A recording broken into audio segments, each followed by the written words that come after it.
শেষ বিজয়ের হাসি তারাই হাসে যাদের দিলে তাকওয়া আছে। শেষ বিজয়ের হাসি জালেমরা হাসতে পারে না। ইন্নাল্লাহা লা ইউমলি লিয-যালিম, আল্লাহ জালেমকে ঢিল দেয় কিন্তু আল্লাহ ছাড় দিল ছেড়ে দেয় না। হাত্তা ইযা আখাযাহু, সহিহ বুখারীর হাদিস, যেদিন আল্লাহ জালেমকে ধরে লাম ইউফলিতহু, তখন আর ছাড়ে না। যখন আল্লাহ ধরে এমন ধরে সামনে খাবার থাকে, খাবার খাওয়ার টাইম হয় না, এমন ধরে জাতির উদ্দেশ্যে কিছু বলতে মনে চায়, বলার সুযোগ পায় না, এমন ধরে বেডরুমের গোপন কাপড়গুলো অন্তত গুছায় লাগেজে নিবে, ওই টাইমটা পর্যন্ত হাতে পায় না, এমন ধরে। আরে নিজের বিপদে আপদে সবসময় পাশে থাকে যে দরবেশ বাবা, ওই দরবেশের বুজুর্গরে কি আর মানুষ অবমূল্যায়ন করে নাকি? কিন্তু দরবেশরে পর্যন্ত সঙ্গে নেওয়ার সুযোগ হয় না। এগুলো তো যুগে যুগে আল্লাহর নমুনা, তবুও পাপিষ্ঠরা শিক্ষা গ্রহণ করে না। প্রতি যুগে কিন্তু এমনই বিষয়টা। নবী মুসা দুনিয়াতে জন্মের আগে ষড়যন্ত্রের শিকার, জন্ম হয় না এখনো, তার আগে মৃত্যুদণ্ডের রায় হয়ে গিয়েছে। ওই হিসাবে তো আল্লাহ আমাদের উপর বড় সহজ করেছে। জন্ম নিলাম, শৈশব কৈশোর গেল, পড়ালেখা শেষ করলাম, কর্মজীবনে আসলাম, এরপর আমাদের জেলে যেতে হলো। অপরদিকে নবী মুসা, যার জেল কিসের, জন্মের আগে মৃত্যুদণ্ডের রায়, খালি রায় না বরং তারে মারার জন্য কত নিষ্পাপ বাচ্চাগুলোকে জন্ম নিতে দেরি, ধরে জবাই করতে দেরি না। কিন্তু বাংলায় বলেন, রাখে আল্লাহ মারে কে। আল্লাহ ফয়সালা করে রেখেছেন তার হাতে ফেরাউনের পতন হবে। এখন ফেরাউন যতই টাল্টি বাল্টি করুক না কেন, কি হবে? তিনি আসলেন, শুধু আসলেনই না, আল্লাহর কি কুদরত, ওই ফেরাউনের ঘরেই বড় হলেন। মানে তার পালক পিতা, এটাই তো।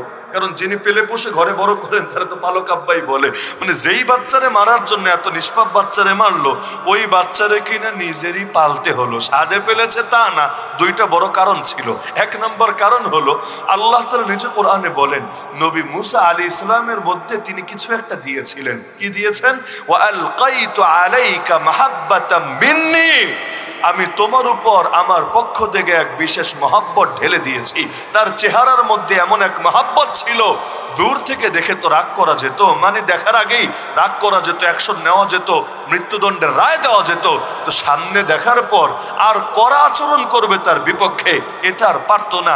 কি জানে ছিল চেহারায়, এটা দেখে দুশমনও সামনে এসে বিগলিত হতে সময় লাগতো না। আল্লাহ রাসূল সাল্লাল্লাহু আলাইহি ওয়াসাল্লামের চেহারা দেখে এক মুশরিক নেতা বলেছিল যে, আল্লাহর কসম করে বলি, এই চেহারা কোনো মিথ্যাবাদীর চেহারা হতে পারে না। চিন্তা করেছেন? খালি চেহারা, মুখের কথা না, খালি চেহারা। আল্লাহ কি জানি রেখেছেন চেহারায়। যেমন আল্লাহ রাসূল বলেছেন যে, তোমরা বন্ধু কাকে বানাবো, তোমাদের সর্বোত্তম সঙ্গী কে হবে? নবী বলেছেন, খায়রু জুলাসাইকুম মান ইউযাক্কিরুকুমুল্লাহ রুয়াতুহু, তোমাদের উত্তম বন্ধু, উত্তম সঙ্গী সে হবে যার এক নম্বর গুণই হলো তাকে দেখলে আল্লাহর কথা মনে পড়ে। তার মানে দুনিয়াতে এমন বহুত মানুষ আছে যাদের চেহারা দেখলে, যাদের হাঁটা চলা কথা বার্তা দেখলে আল্লাহর কথা মনে পড়ে।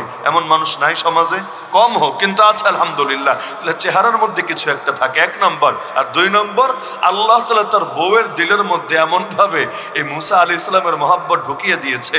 আরে বউ যদি কোনো পক্ষে চলে যায়, জামাইরা আর কি করবে? এজন্য দেখেন না, এখন মিশনারি গুলো নারীদের পেছনে বেশি সাধনা করে, এমনকি লোন পর্যন্ত অনেক সময় পুরুষদেরকে দেয় না, নারীদেরকে দেয়। এই নারীদেরকে যারাই স্বীকার করতে পেরেছে এরাই দুনিয়ার মধ্যে এগিয়ে গিয়েছে। ভণ্ড বেদাতিরাও দেখবেন নারীদেরকে বিশেষ টার্গেটে রাখে। কেন?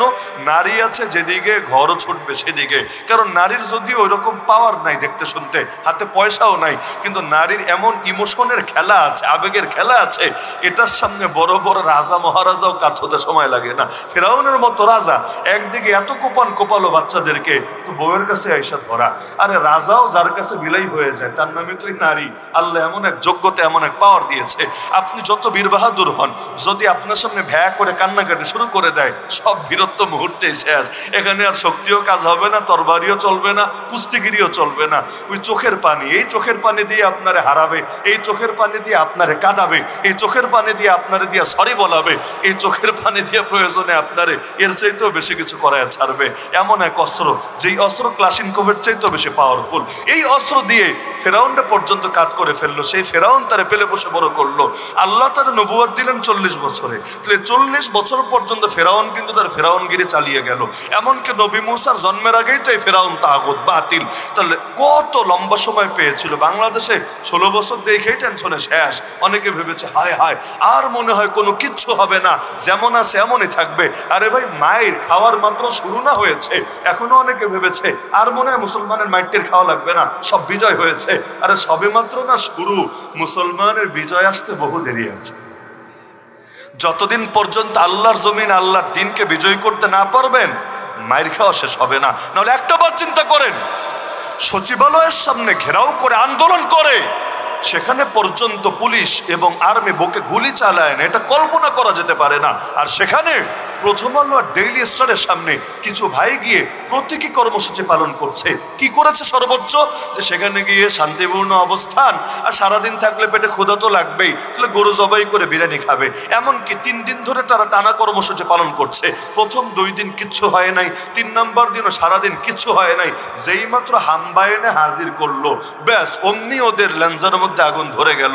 ওই ইন্ডিয়ায় যেমন গরু জবাই করলে মুসলমানরা জবাই করে, যেই মাত্র দিনের বেলা তারা গরু জবাই দিল, অমনি শুরু হয়ে গেল এক ধাপ মাইন।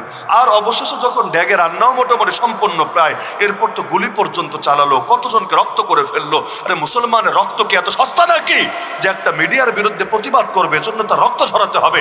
মিডিয়ার বিরুদ্ধে প্রতিবাদ খালি বাংলাদেশে না, এগুলো আমেরিকায়ও হয়, ইউরোপেও হয়। খুব স্বাভাবিক একটা ব্যাপার, কারণ গণতান্ত্রিক দেশে জনগণ যেখানে প্রেসিডেন্টের বিরুদ্ধে আন্দোলন করতে পারে, প্রধানমন্ত্রীর বিরুদ্ধে আন্দোলন করতে পারে, ক্ষমতাসীন দলের বিরুদ্ধে আন্দোলন করতে পারে, সেখানে মিডিয়া আবার কোন ক্ষেতের মূলা ওর বিরুদ্ধে আন্দোলন করা যাবে না? তা আন্দোলন হয়েছে। আরে পারলে ওরা যুক্তি দিয়ে জবাব দেখ, ওরা পারলে ক্ষমা চাক, অথবা ওদের অবস্থান সঠিক হলে এটার পক্ষে দলিল দেখ। তা না করে গুলি চালানো, এর মানে এখনো পর্যন্ত মুসলমানদের কপালে বহুত কিছু বাকি আছে। এমনকি যে স্বাধীনতা স্বাধীনতা বলে সবাই চেঁচাচ্ছে, এর ফল কতদিন পর্যন্ত ভোগ করা যাবে? কারণ ষড়যন্ত্রকারীরা বসে নাই, এক এক সময় এক এক রূপ ধরে আসে আর আসে। দিন শেষে যে কি হবে এক আল্লাহই ভালো জানে। সুতরাং যতদিন ইসলাম ভালো না থাকবে, মুসলমান ভালো থাকার সুযোগ নাই। আজকে তো বাংলাদেশে ইসলামের নামগন্ধই নাই। রাজনীতিতে ইসলাম নাই, অর্থনীতিতে নাই, বিচার আচারে নাই, আইন কানুনে নাই, পার্লামেন্টে নাই, কোর্ট কাছারিতে নাই, সভ্যতায় নাই, সংস্কৃতিতে নাই, বিনোদনে নাই, খেলাধুলায় নাই, শিক্ষা দীক্ষায় নাই। আছেটা কোথায়? আছেটা কোথায়? বলবে হুজুর মসজিদে, মাদ্রাসায়, মাহফিলে, খানকায়। এইখানেও তো ভাই পুরা নাই। কেন? মাহফিলে কথা বলতে গেলে আইসা বাধা দিবে, হুজুর এটা বলা যাবে, এটা বলা যাবে না। মসজিদে ইমাম এক জুম্মার বয়ান যদি কমিটির কারো মনে আঘাত করে, অথবা পাতি নেতার কারো লেঞ্জায় যদি আগুন ধরে, ইমামরে বলবে জুম্মা পড়াইছেন ভালো কথা, আসরের সময় আপনার ছায়াও যাতে না দেখে মসজিদের আশপাশে এখনই ফোটেন। মানে নদীর পাড়ের বাড়ির যেমন গ্যারান্টি নাই, আবার গাভিন গাই মানে যেটার বাচ্চা কাচ্চা হবে আর কি, প্রেগনেন্ট হয়েছে এবং তার মেয়াদও পরিপূর্ণ হয়েছে, কখন বাচ্চা দিবে কোনো গ্যারান্টি নাই, যে কোনো টাইমে দিয়ে দিতে পারে। মসজিদের ইমামদের চাকরি হয়ে গেছে বাংলাদেশে এরকম। এই আছে তো এই নাই, কচু পাতার পানির মতো। যদি সবাই যতক্ষণ পর্যন্ত সবাইরে তেল মালিশ করে করে খুশি রাখতে পারবে, হুজুরটা খুব ভালা। খালি একটা কথা যদি কারো দিলে গিয়া লাগে, বলবে হুজুর তো পুরোই কালা। এগুলো চলে নাকি চলে না? আরে চলে নাকি চলে না? মাদ্রাসায় স্বাধীন না, মসজিদে স্বাধীন না, মাহফিলে স্বাধীন না, খানকায় স্বাধীন না, যাবেনটা কোথায়?